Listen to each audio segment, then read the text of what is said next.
Alright, I think he's just not. Never mind. You should go.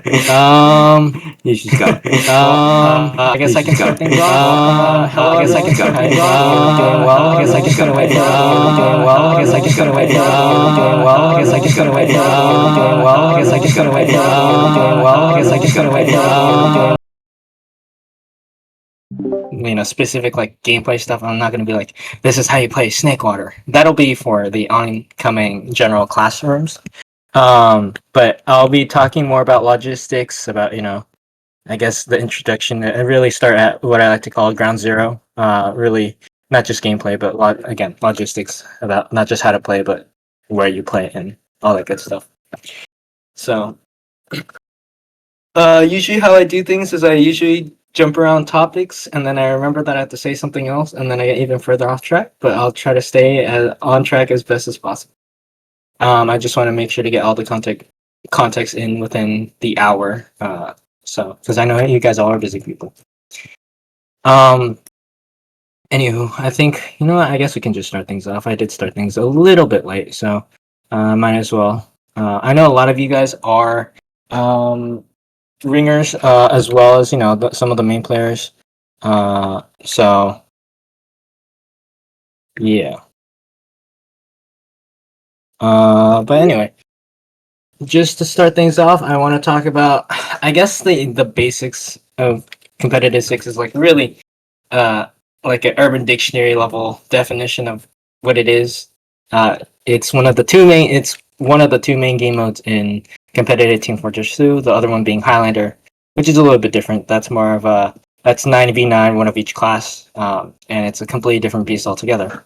But TF2CC is focused on sixes specifically and helping out new players within sixes. There are a few other resources for Highlander, but that's not what we're going to talk about really today.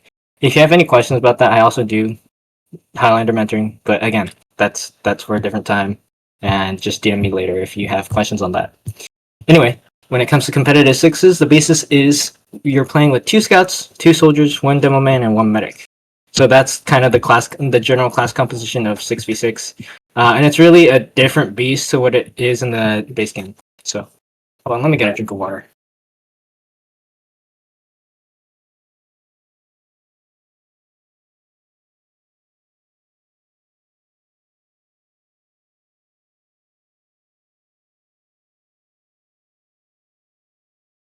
Alright, I apologize for the quick water.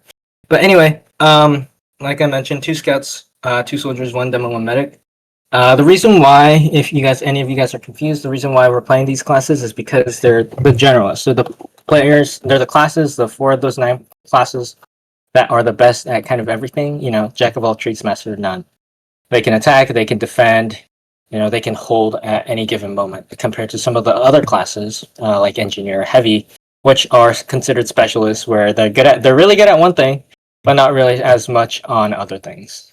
So that's why you'll see 95% of the time, or 90% of the time, most of the teams will just have those 2 scouts, 2 soldiers, 1 demo, 1 medic. But it can change whenever, again, those specific scenarios where those specialist classes are really good. So, first off, the team is divided into 2 sections, which I always like to say. It's divided into the combo members and the flank members. So the combo revolves around the medic. The medic is like the most important class in the game. It revolves around the medic. They're the one getting, and the rest of the players are the pocket scout, the demo man, and also the pocket soldier. So those are the combo members. They're going to get heals. They're going to be the main forces to be reckoned with, and then they're going to be the main leader pushes. So on the other hand, there's the flank members. The 2 flank members are the flank scout and the flank soldier, also known as the roamer. So flank doesn't necessarily mean, there's a misconception, it doesn't necessarily mean you're constantly trying to go behind them, which part of it is what you are trying to do. But the big thing is to stop the other flank from doing their job. You're basically watching where the enemy team is not, or where the combo is not watching. So that's kind of like that flank's role. So, and then in general, there's always a hierarchy of like value, like what classes to pick. I always like to say if you have all six players on the enemy team lined up in a neat single file line, and they're for some reason not shooting against you, and you have all your, weapon again, they're like not shooting at all for some reason. The hierarchy of who to kill first goes to first going from top to bottom. It'd be medic, and then demo, and then the two scouts and two soldiers. They're kind of related to the knights and bishops of chess, where if you get two of them, two of the same thing, it's more valuable than getting one of the same thing. So, for example, killing two soldiers would be more valuable than just killing one scout, one soldier. But in essence, they are of equal value. And the reason why I say that goes down to the responsibilities of each class. So, going back to medic, I mean, medic is pretty self-explanatory. He is the healer of the team. He is the one that heals. He's like Walter White. He's the one that heals. And his Uber is straight up the dictator of how the game moves. Whether or not the medic or your medic or their medic has Uber dictates how you play the game and how you hold positions. So medic is just really important. So when they die, that like they really change up how the game is played. Then the demo, why there's only one demo, for anyone that's curious, is because he is by far the best damage dealer, and he is also the best space denier. So, that's why demo is very important. His stickies are extremely strong and powerful, and he does a lot of damage. So, yeah. And then the scouts and then the soldiers, again, they have similar roles, but in different directions. Soldiers, their big strength is obviously, I'd say the soldier's the closest at being the jack of all trades, master of none. He's good at like, he's generally decent at everything, but he doesn't outclass. For example, he doesn't outclass the demo in damage. Obviously, he can't heal like the medic, and he doesn't have like the agility of scouts, like naturally. I'm talking naturally, not including rocket jumps. But again, I mean, soldier can rocket jump, but that requires health. He can do a lot of damage, but it also he's generally decent at everything, so he can kind of do everything. But the main thing is that they can jump in, they can make sacrifice plays, they can go for high value picks. That's the importance of soldiers, as well as slight area denial. On the other hand, scout is if soldiers area denial, scout would be like the anti, just like artillery, as in the fact that you're denying people are in the air. You're anti-air, so to say. Scouts are undeniably, they are the best 1v1 class deathmatcher in the game. That's just what Scout is. If you really boil it down to it, I mean, there's a lot of nuance, but hands down, Scout is the best deathmatcher in the game. But of course, the game isn't a 1v1, so that's how and he's still a very squishy class. He has to kind of play around that. So part of his role part of the Pocket Scout's role more so is to really defend the medic. The Pocket Scout is the primary one defending the medic. But also they are important in denying soldiers, and they're also important in getting good me shots, doing good damage. So that's kind of like a general idea of all the class roles at a very surface level, kind of. Hopefully, you guys understand. Anyway, those are the general class roles. Now I'm going on to some other stuff around that, which is the class limits. I briefly touched upon it with demo, but there's a specific reason. The class limits that we have in the game now have been tried and tested for years and years and years. A lot of people, dislike the class limits. They're like, "Oh, I'm very angry. I can't play 6 heavies in 6s or something." I don't know. And the reason why is because people have continued playing it, and they realize some of it is just not fun to play against, or it's just kind of broken.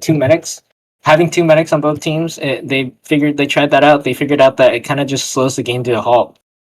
The whole discussion was about like heavy to mid, which is a lot more decisive than it used to be. That was it just becomes a whole bunch of rock, paper, and scissors, which again I can touch upon later if you guys really want to. But the idea is the class limits have been made because people have realized, maybe this is the most fluid way to play the game, most fast paced, kind of back and forth. So the exceptions are, so again, medic, there's only, so to touch out on some of them, for example, heavy, there's only 1. 2 heavies is really strong on last holds, so that's why there's only one limit. Same with engineer. Spy and Pyro actually, I believe you can do too. Honestly, I'm so used to the class limits that it's been a while to think about. Sniper, there's only a class limit of 1, and obviously the sixes classes, there's only a class limit of 1 for the demo medic, as I mentioned. So, alongside that, there are some other restrictions. A big one is the whitelist, which is basically where you can think about it as the ban list of all the weapons in the game in the sixes. In the classroom chat, I can put in. I just put in the whitelist. You can see it whitelist.tf RGL6v6 season 19. It'll be in classroom chat. I'll also put it in the lecture hall chat if you guys can't find it over there. So everything you'll see is what is allowed and what is banned in the game. Luckily, demo has no bans, so demo's just too good, obviously.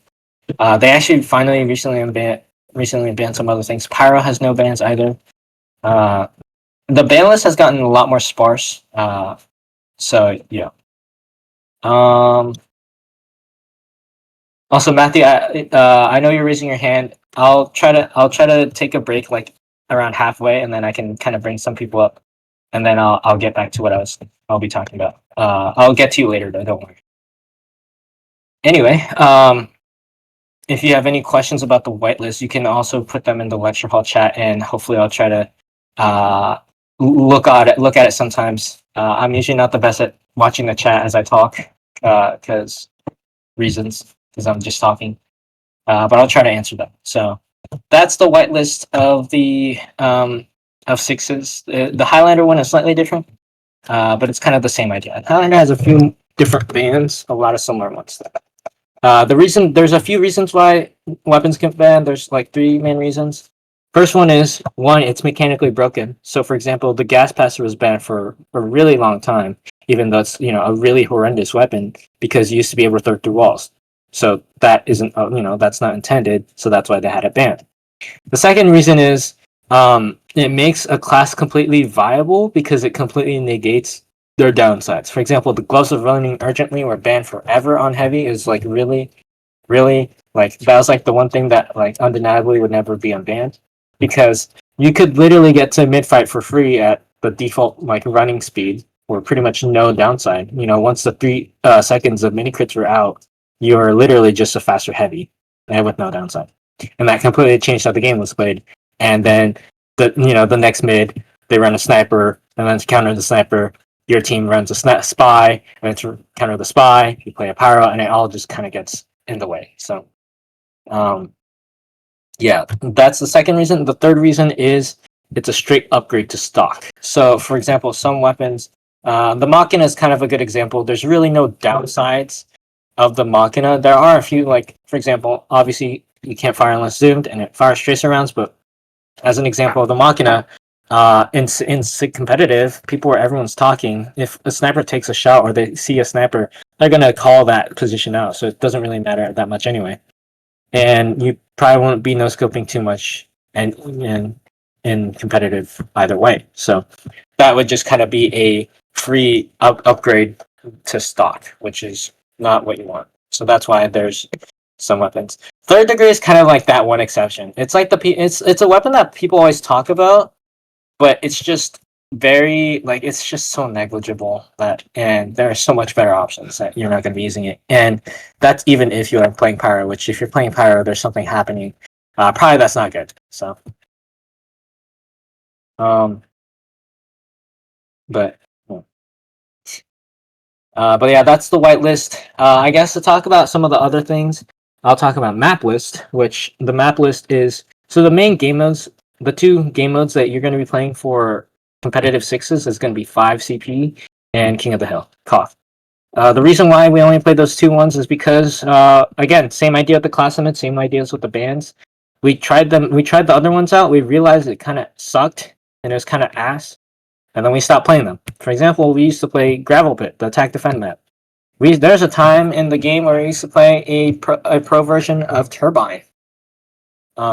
Yeah, there's no payload either. A lot of teams try to get payload in sixes, and payload, they realize that basically what you're having is you're having one player on the cart, and then it's effectively a 5v6. It's really sluggish for the attacking team. So yeah, that's just kind of how it is, and that's why payload isn't played. However, unlike sixes, Highlander actually plays a lot of payload. On the other hand, for Highlander, they don't play 5CP. They mostly play payload, and they also play King on the Hill, but mainly payload. So that's kind of like the general idea. And you can find the recent map pools of sixes. You can just look it up based on what RGL is. RGL being the main competitive league, which I'll actually talk about later. About what they're currently running for this tournament in specifics. You guys are going to be playing 3 maps. It's going to be Process, it's going to be Snakewater, and then it's going to be Bagel, if I'm not mistaken. Hopefully, I'm not wrong. If I am, I'd look really stupid. But those are 3 of what is usually like the general map pool is around for the seasons. Which actually, I'll talk about it later. I'll talk about league stuff after that. But yes.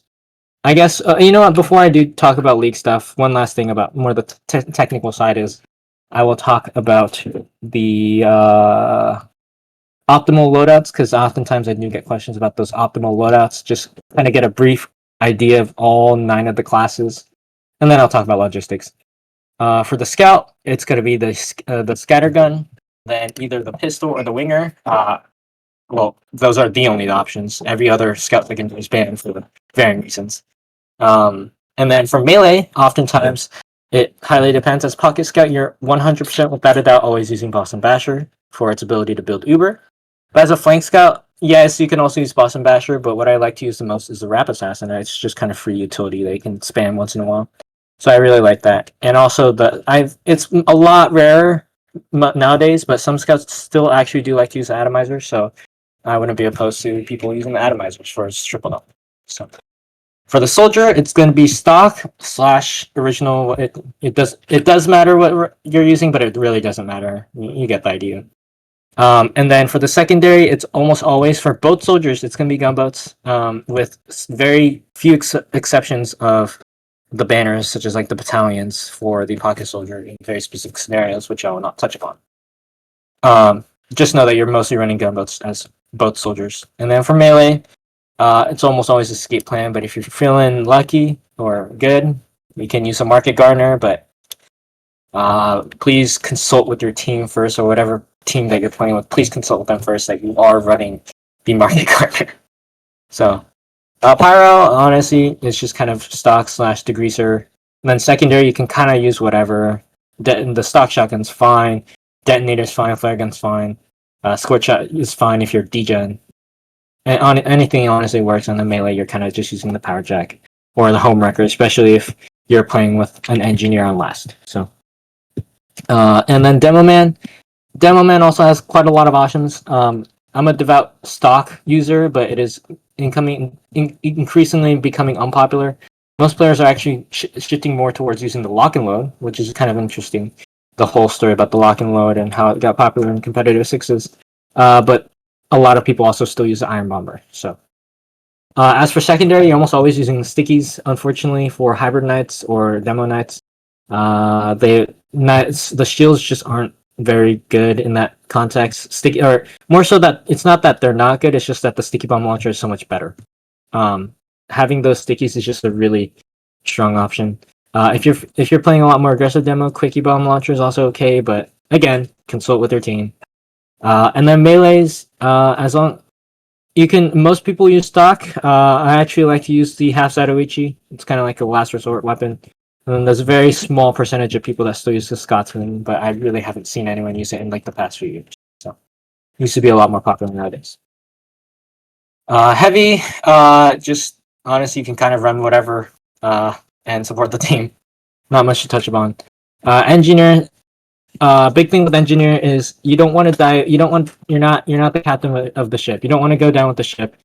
You want to make sure you survive even if your sentry goes down. So you just want to make sure that you can keep your sentries for as long as possible without you being in danger. That's pretty much it. So honestly, run whatever.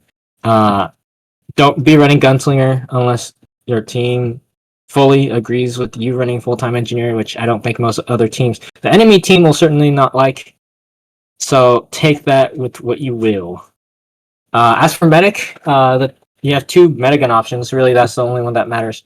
Obviously, you're running crossbow, but 90%, 80% of the time, I'd say you're using medigun, and then the other 20% of the time you're using crits in specific situations where, for example, maybe you're not getting the Uber as quickly as possible, or you don't have enough time to build a medigun Uber. So your coaches will hopefully refer to you guys, talk about that some other time.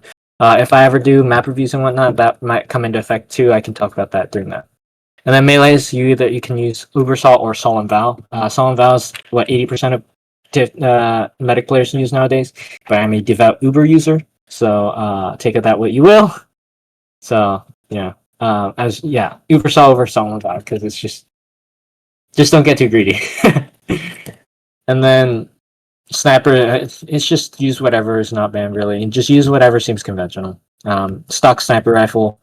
Usually cozy camper is a pretty decent option. SMG is also fine as a finisher. And then stock melee. And then finally for spy. As a spy, you're kind of expected to die. You're gonna get a high value pick and then die. That's kind of what you're doing here. So you want something to maximize your chance of, potentially backstabbing a demo or backstabbing a medic.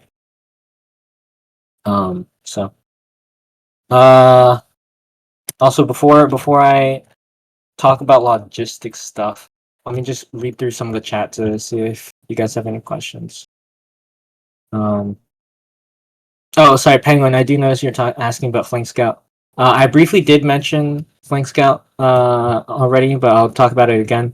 Okay, Flank Scout actually has a second name in competitive sixes. And his second name is Point Bitch. And the reason why I say that's his name is because he's the certified point capper of the team. He's the one that sits back, and if say your team decimates the rest of the players, he's the one that sits back and caps. Oftentimes he's on the lower end of impact when it comes to the team. Don't be surprised if you're going under 200 damage per minute. You're mainly you're focus on taking those 1v1 matchups, because you're not gonna be getting much overheal from the from your medic. So you want to work with your roamer soldier.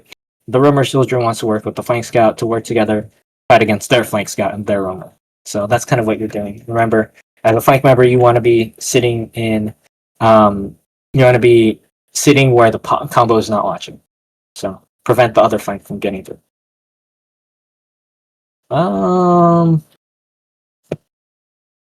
Again, just you guys can ask some questions right now before I talk into different stuff. I've just been talking in-game stuff at the moment.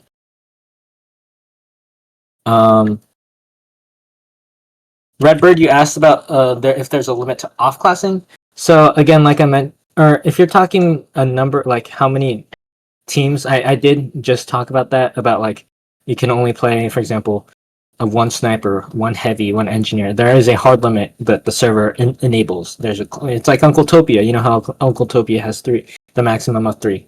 You basically have something similar for the competitive configs where you can only play, for example, one sniper, like I said. So that'll happen, and if that makes sense.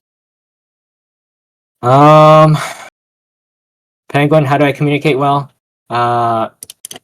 Just talk good, I guess. Mainly have a clear mic and be able to talk freely, and it is a skill that you develop as you go along, so don't worry, it comes with time. Just kind of learn about it. So, and Dr. Medicine, what do you say if we kill the enemy medic down, we push? That's what you say. Either that or you say medic down, they're gonna push, because if the medic goes down, they like to compensate by killing your medic. So what is a good way to find Matthew? Or sorry, Matthew, you did want to go up. I forgot. I will put you up on stage. So.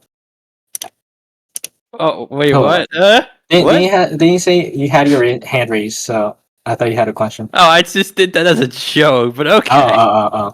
did you have a question? I mean, technically, it's a stupid question.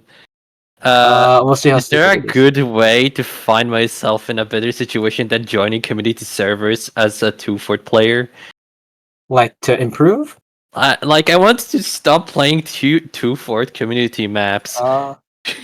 Surround yourself with a better learning environment. Go more on deathmatch centric maps. Go on MG servers. You know, you can always pug on here, which I'll talk about how to pug on here later on and how to do some mixes. You know, try to look around, find some different community maps. I think the big thing is doing stuff like jump maps or doing deathmatch maps, stuff like that. I think is what you should be looking for. So, I yeah. see. Is that your question? Yeah, I suppose.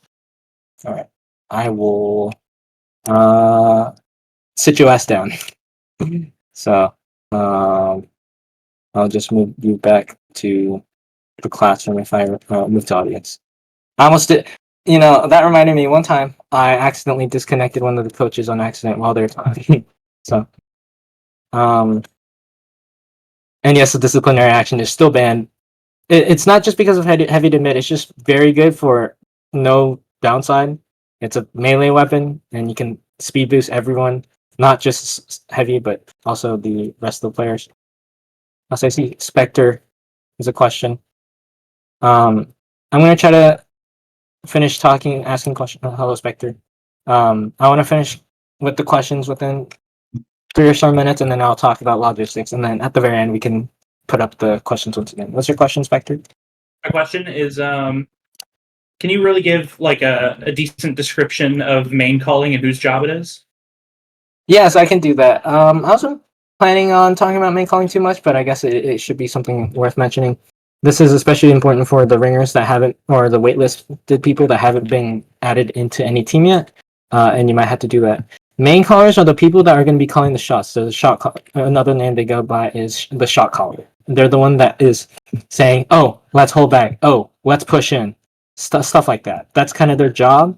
And usually the people that are main calling are obviously on the combo members, but the most common ones are going to be the pocket scout or the demo.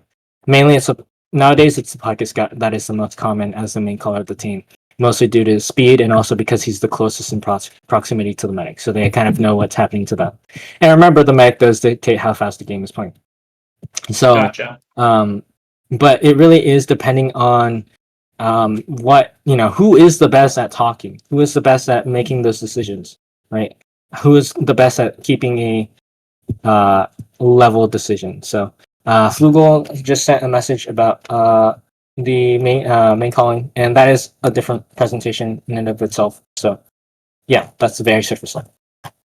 So now, is that it? That will be all. Yes. I'm putting you back into Shadow Realm. All right. I'm gonna stop the questions for then, real quick. You guys can answer each other's questions while I'm talking. Once again, I'll open it up to questions in a little bit. But now I'm gonna talk more about logistic science, about your expectations as a player, our expectations as a teacher, and also what other services can you use to improve? How can you change? You know, how can you improve if you're waitlisted, if you're still a ringer, if you're not screaming as much as you hope to? Where can you go? So the first thing I do mention is what you guys are doing as players, and this is important for everyone, especially the people that are in main rosters at the moment, or again, still the waitlist people, because most likely the waitlist people will get onto teams as time passes. But I think this is really important for all the people on the waitlist. Oftentimes, actually not oftentimes, I think every single season, without a fail, we have at near the end of the Newbie Cup, we have run out of every single waitlisted person. And part of the reason why we have so little people, much less teams this time around, is partly due to that, because there's always a deficit of people. So if you're waitlisted people, you usually, like, if you're waitlisted in other things in life, usually you don't get picked, whether that be college or work or something else.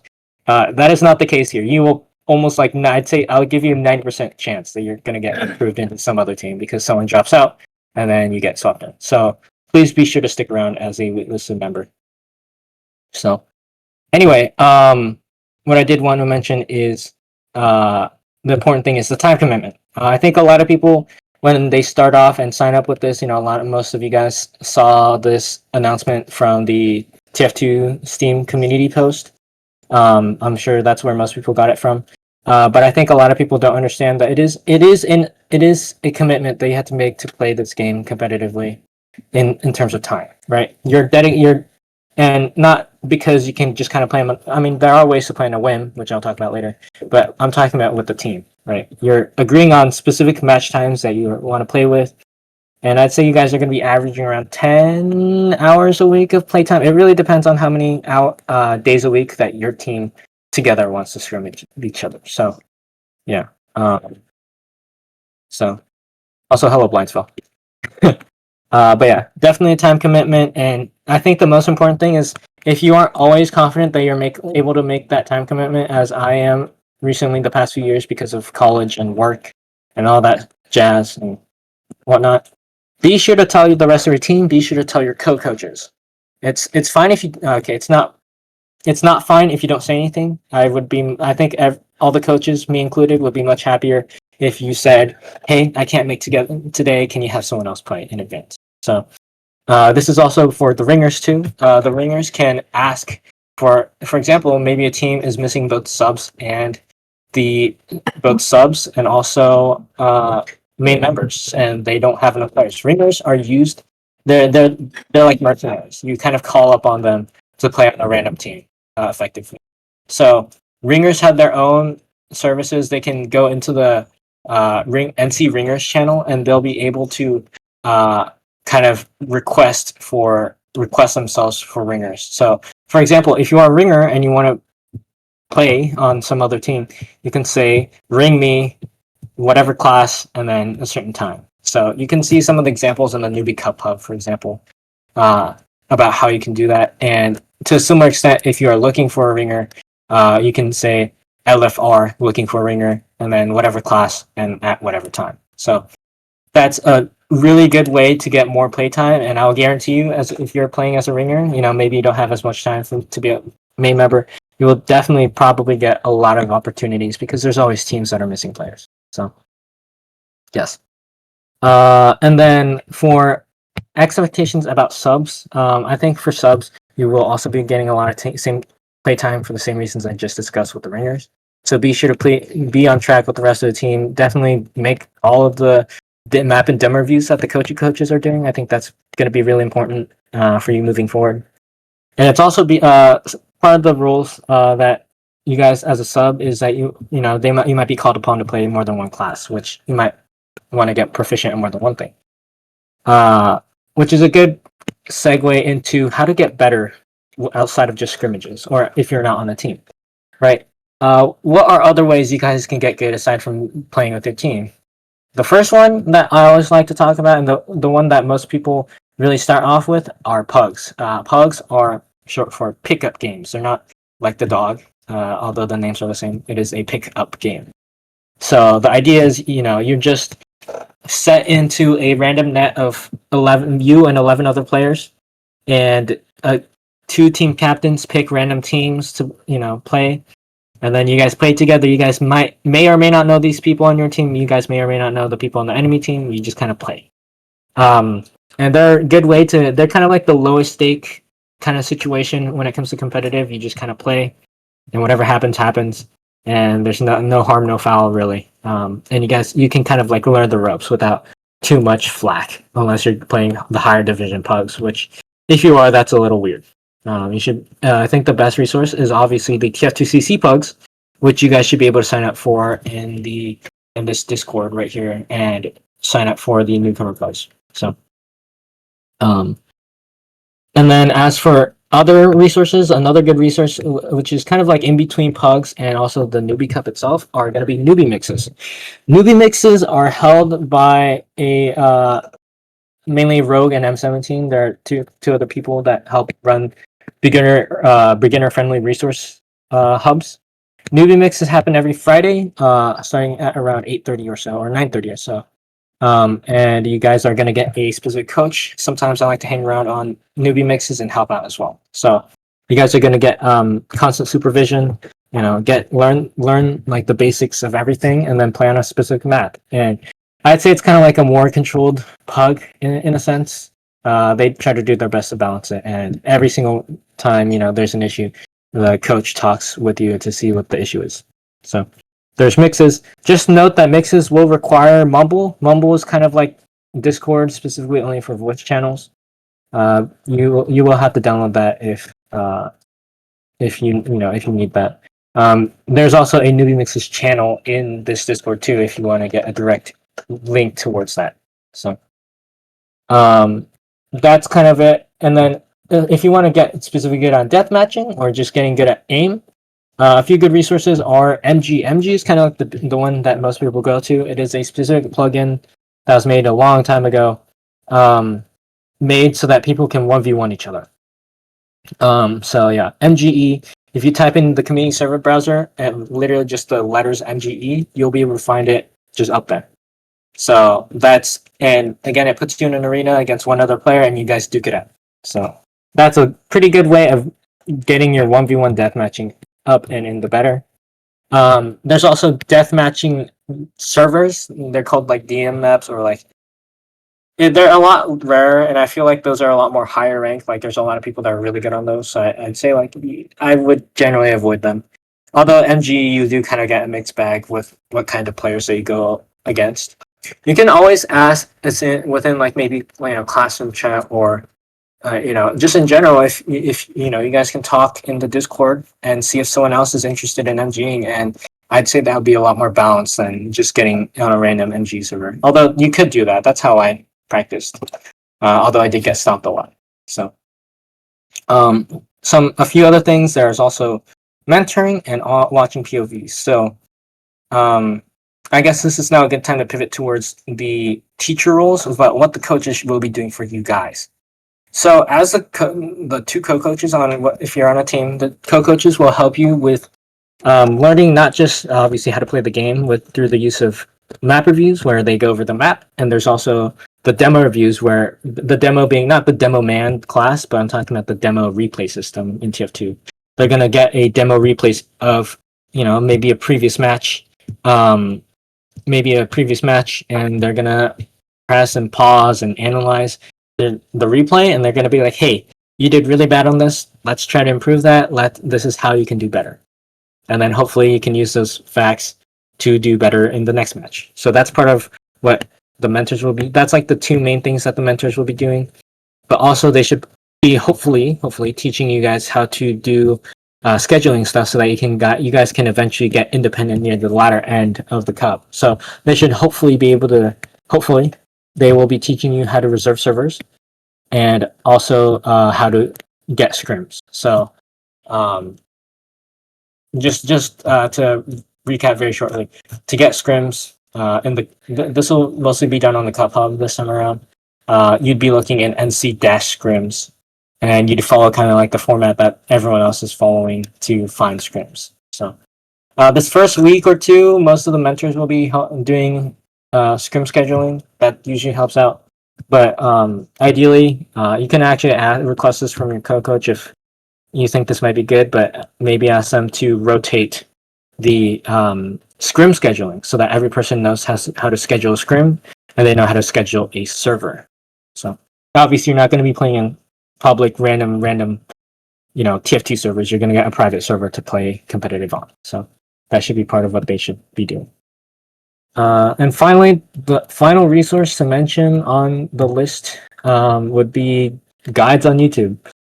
You can always look up how to play Scout TF2, how to rocket jump Soldier, how to play competitive sixes on YouTube, and there'll be a lot of examples that show up about, you can be more specific, how do I play Process? How do I play Bagel? How do I win Scout versus Soldier fights? There's a video on anything. So there's a lot of different stuff that you can, Lod Rumpus is a great resource. He's made a lot of videos kind of like going more in specifics about how to play classes, especially on Demo Man. So I'd recommend him. So yeah, a lot of guides. And yeah, hold on. Let me think about what else I need to talk about. I've gotten most of the stuff done and I'm actually pretty good on time. Usually I tend to if you know me, I always tend to lag behind and talk about random stuff. Let's see.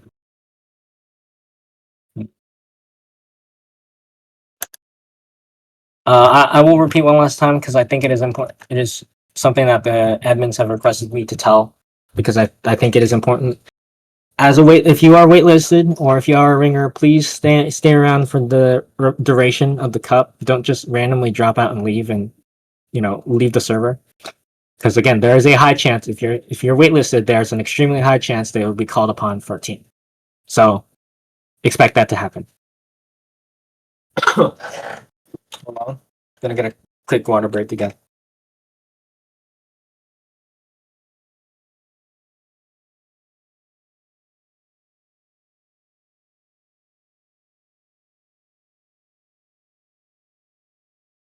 I've returned. I think really let me hold on. Let me think one last time and see if I have anything else I should mention. I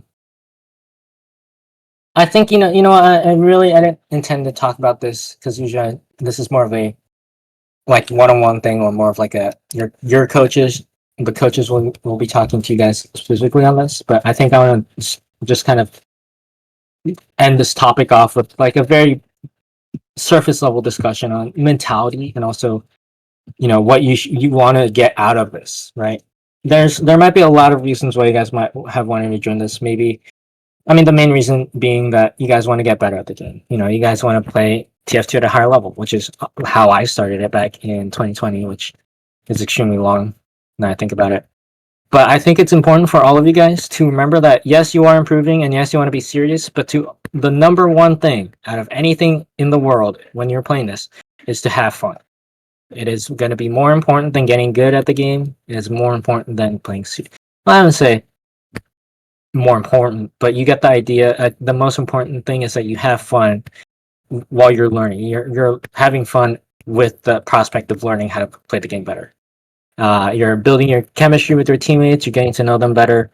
You're improving, but you're having fun by improving. So I think it's important to have a balance with that. I was very, very extremely uptight and serious when I started playing, and I kind of regretted that the first season. So be sure to kind of maintain yourself. Part of it is you will learn a lot more communication skills, how to work with your team, and I think a really big thing that I like to do, again, you guys may or may not do this. I don't know. I can't guarantee it. But spend time outside of scrims. Spend time outside of scrims, talking to your teammates. Maybe, get closer together, be friends. And I think it'll actually help out with your gameplay because, you'll know their voices. You know what they like to do.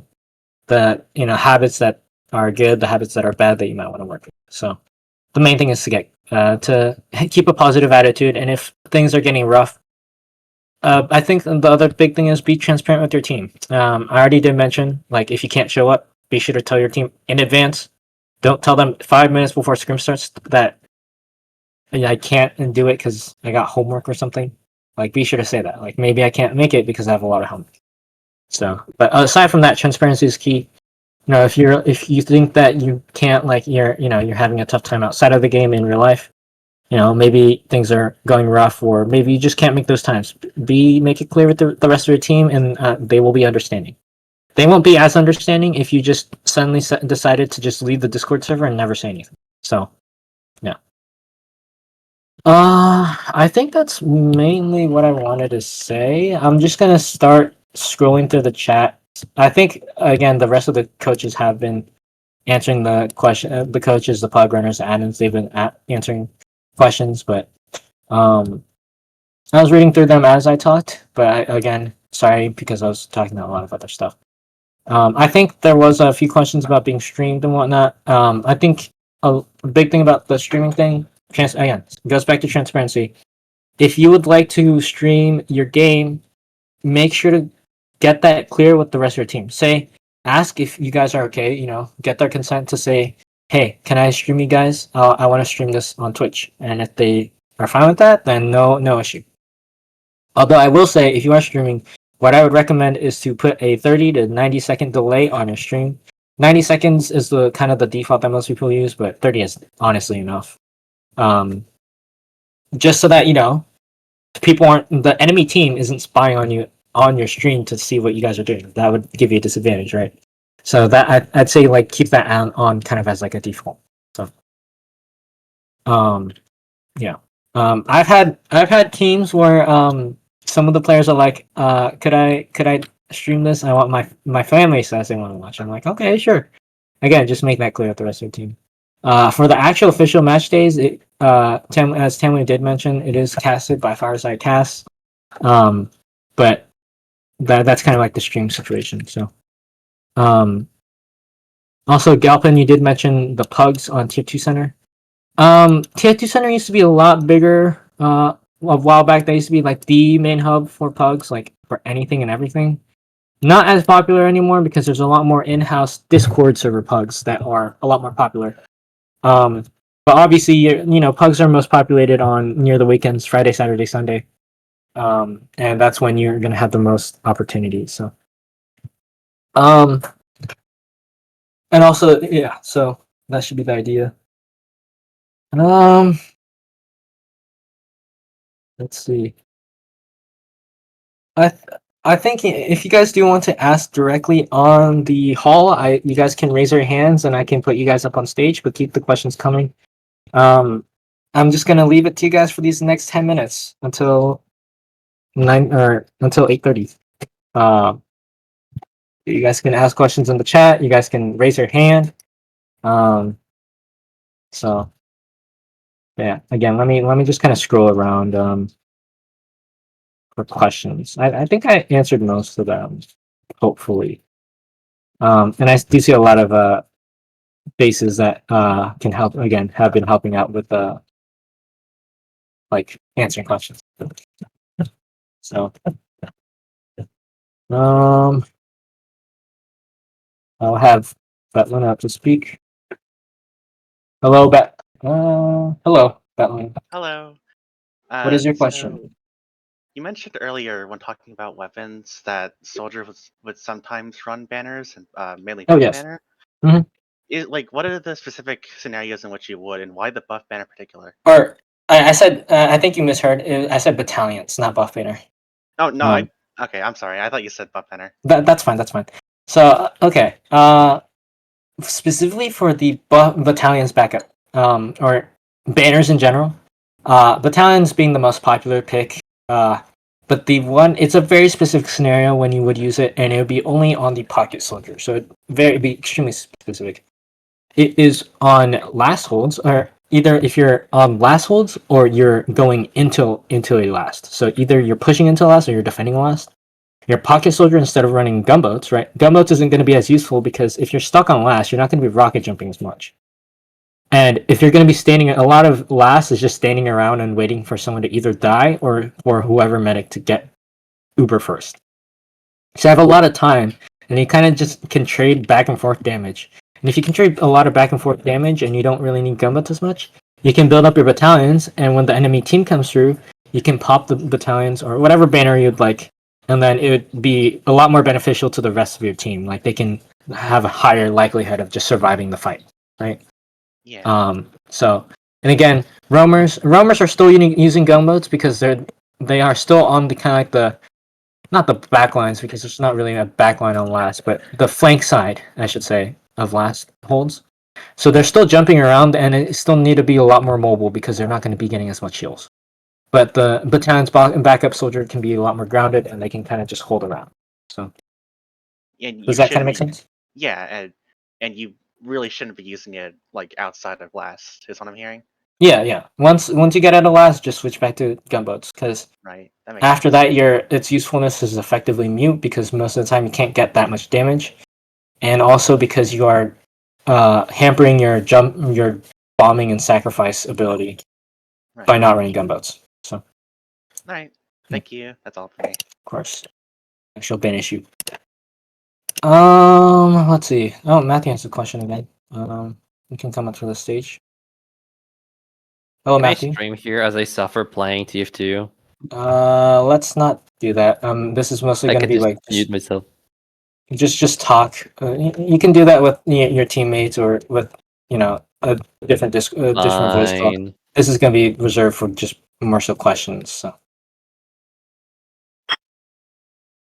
And keep the questions. This is most of you are free to leave. I think I touched upon pretty much everything. Again, this is just like a quick little Q&A at the end, which is something I always like to do. I actually don't usually do the halfway questions that I usually do, but if you guys have stuff to do, you got like stuff that is actually important instead of TF2. Please go do that. You shouldn't be in here listening to me babble if you have homework that's due or you have to go to your shift or something. I don't know. Maybe some of you will work night shift. I don't know. So yeah. Yeah. Again, keep the questions coming. If not, you guys are free to leave. I'll just kind of be chilling in here until then.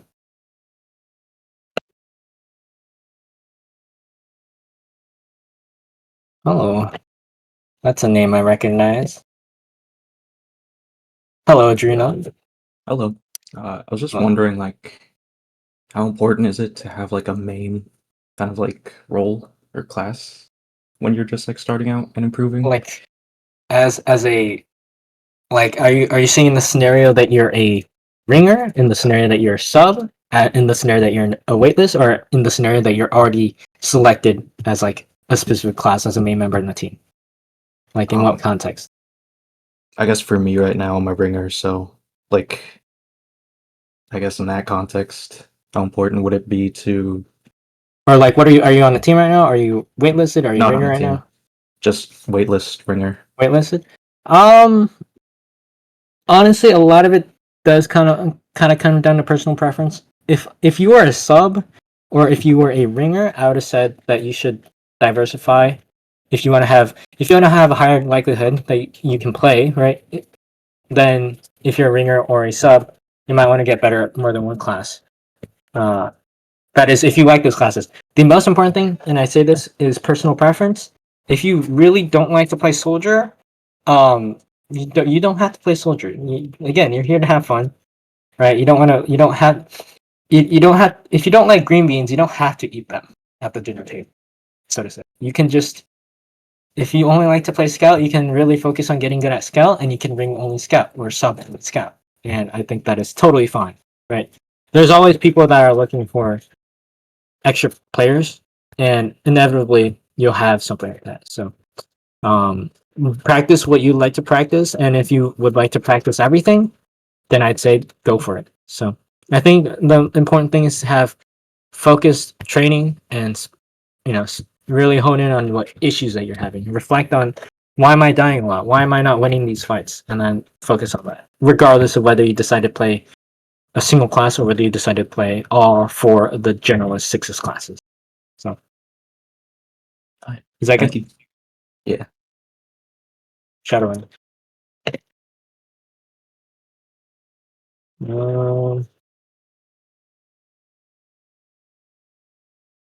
Hello, Yo. Blackbird. Hello. Sorry if I missed this earlier. I had to take a work call for a few minutes, but did Imagine you having talk a job. about communication and like calling at all, or like who like roles in that sense as well, like who main calls and what people's responsibilities are in terms of Yeah, I did. like what they're calling it? Because that's something but- that I feel like I don't have any competitive experience, and I feel like that's probably one of the things that I know the least about Yeah. going into this. I think you probably missed it while you're taking our call because I did talk about it, but I'll Okay. repeat it because I'm just very nice and very charitable, obviously. The main color is really you determine who the main color based on real. I think the main thing is who is the most confident at calling the shots, right? Who can talk the most. I feel like a lot of new players they have a lot of difficulty with speaking and communicating, and that really I can give you advice on that, but you'd have to play. I think the most important thing is having playtime, and you'll naturally pick up on how you speak and how you present yourself. But the main color is almost always going to be the pocket scout or the demo. Mainly, just basically someone that is on the combo. I mean, you could theoretically have like a soul roamer or a flank scout as a main color, but that requires the communication of literally everyone to have tip top like call signs. I'm talking like military call signs, and like everyone is extremely concise and short with their information, and the main caller can actually take in that information. So, The main caller is going to be, telling the team, hey, let's back up, or hey, let's push in, stuff like that, and they're going to really take the lead on things. And sometimes not saying enough can be the death of a team because they're not really, everyone's misled, and no one really knows what they're doing, and that might really hurt you guys in the end. So that might be something to think about. Cool. Thanks. Yeah. Shadow Realm.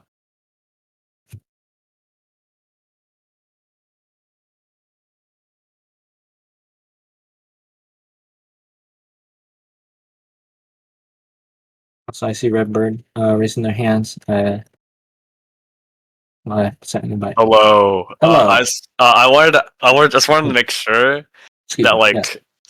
because I'm playing soldier Okay. and Which I just soldier? wanted to. Which soldier? Well, I'm playing pocket soldier, right? Okay. Yeah. But I just wanted to know in general, like the priority to kill is like medic and demo men, right? Yeah. Or like, quick yeah. quick recap. It's from top to bottom. It's medic, demo, Okay. and then scouts and soldiers are the same, except when you kill 2 of each. So killing Okay. 2 scouts is more important, is higher value than killing 1 scout and 1 soldier. For example, the reason why is if both scouts are dead, right, the medic can't match scout speed anymore. And also, if your soldier bombs, there's no scouts to deny them. You only have projectile classes to deny those soldiers. And that's really hard to deny unless your demo is a pipe god or your soldier's an airshot genius. Mm-hmm. So, on the other hand, if there's 1 scout and 1 soldiers, there's still 1 scout that can help deny soldier bomb, and there's also 1 soldier that can still try to bomb into them, for example. So, that's the priority. Thank you. Is Thank that- you. Oh, Is that your yeah. question? Yes. Also, good luck to everyone here, by the way. Let's have some fun, guys. No fun allowed. No! No! Alright. Shadow Realm. Let's see. Bat Luna, unfortunately, TF2CC doesn't do newbie cups for Highlander. The only Highlander cups that have occurred is by RGL. I think I've mentioned to you specifically.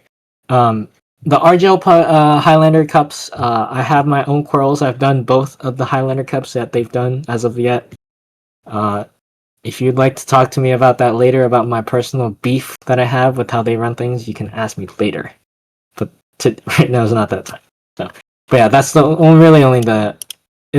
I feel like it's a little bit harder to get into Highlander comparatively to 6v6, which has a lot more resources. So, newbie mixes is also only for 6v6 as well. So,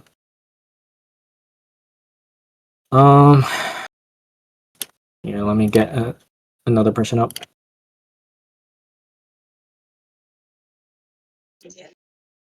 Hello, Sandwich Man.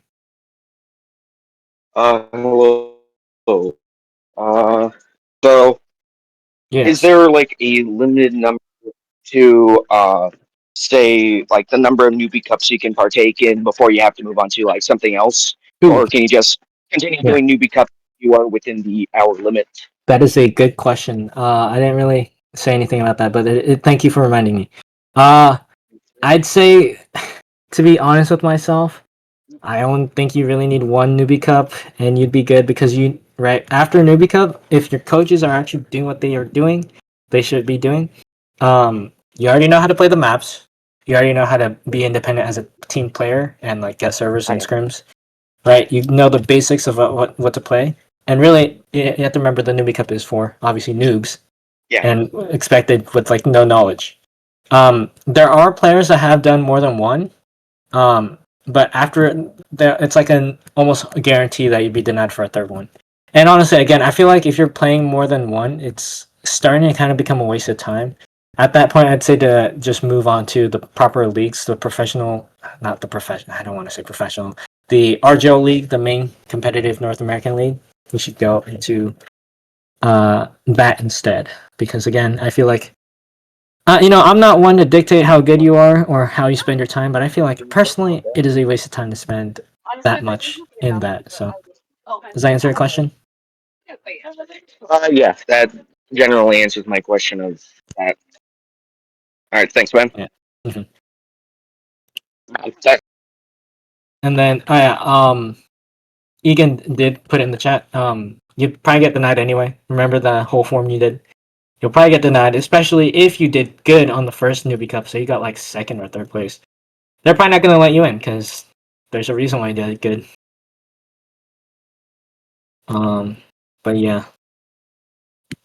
I mean, if you're like a third, if you've played Newbie Cup 3 times, not gonna lie, throwing some judgment over your way. In my honest opinion. I'm gonna answer questions for 5 more minutes, and I think I'm gonna kind of close it out. I have to do a map review for my own team. So Spectre, I know you have a question, but I'll have you hold it for when we do our stuff. So I'll dismiss you for time being. We can talk about it in like 10 minutes. So, hello, Desert Fox. Hey, I could ask, when Mhm. starting, what is the best to focus on fundamentals or on DPS? I mean, aim. Like death matching. Yeah. I feel like I don't know. I feel like fundamentals goes with aim, but it's kind of different.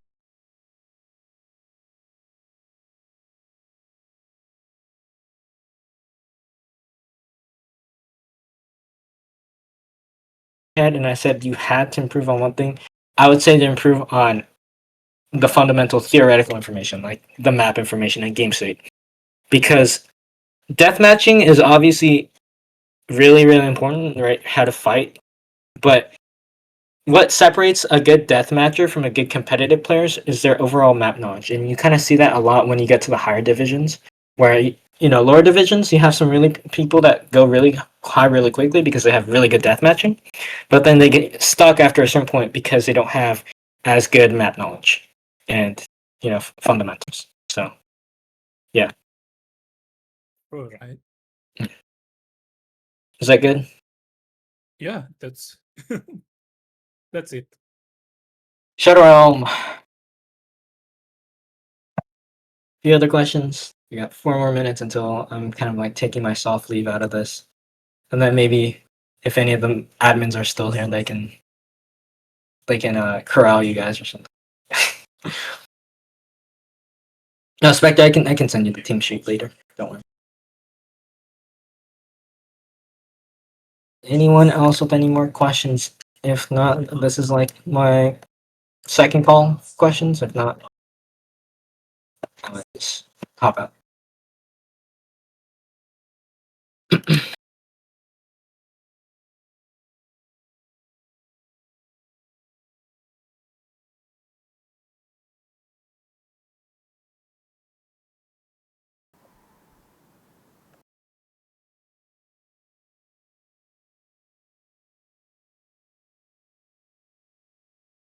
Also, hopefully, Egan, I went over everything. I think I did a good job of going over everything. And usually, again, I usually finish things super late, but I think I got everything I really wanted to talk about. Yeah. You should have it. I do a bad job. Sometimes I forget to say stuff, and I'm like, oh, wait, I forgot to say that. And then the hour's already passed. Eldrino, usually teams will start by learning process. There's some weird coaches that don't like to start off with process, but process is like the easiest map to learn. And that's why most mixes, they always start off with process, because it's like the most basic one. Alright, Armadura. You're deafened right now. I don't know if you're good. Oh, Yeah. Hi, Six. yes. Hey, what's up? Excuse me. What's I'll yeah. close the Twitch. What's up?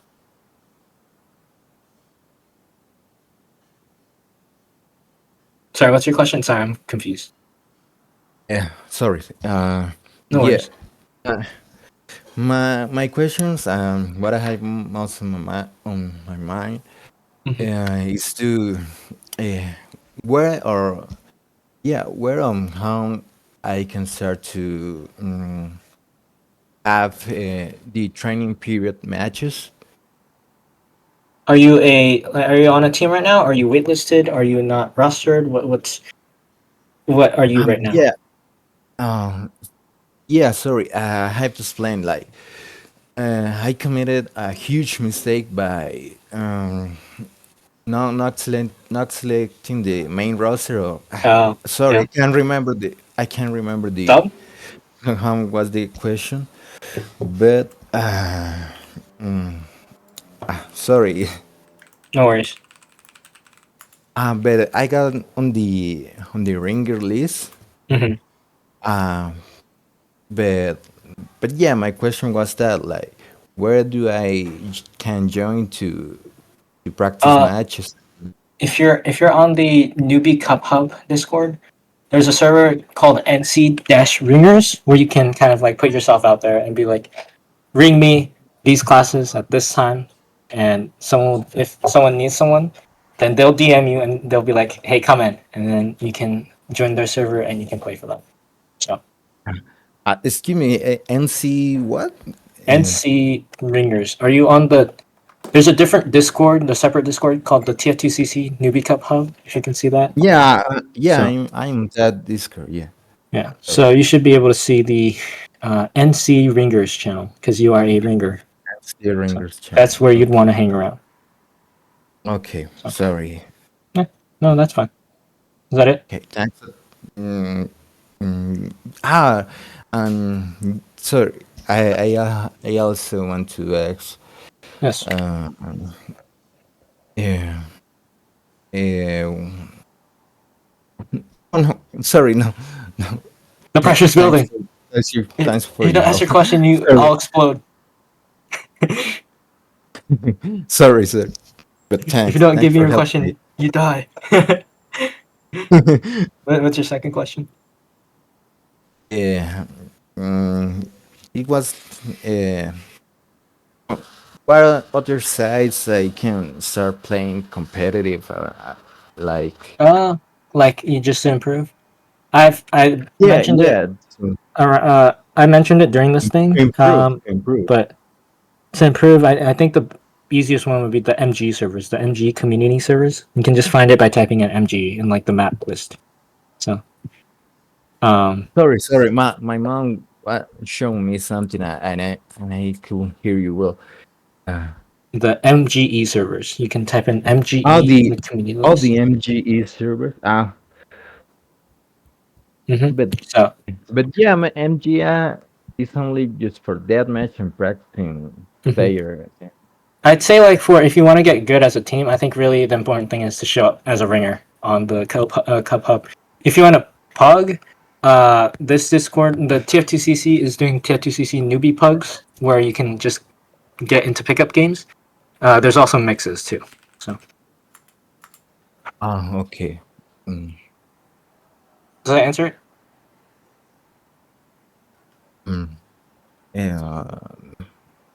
Yeah. Okay, seems good.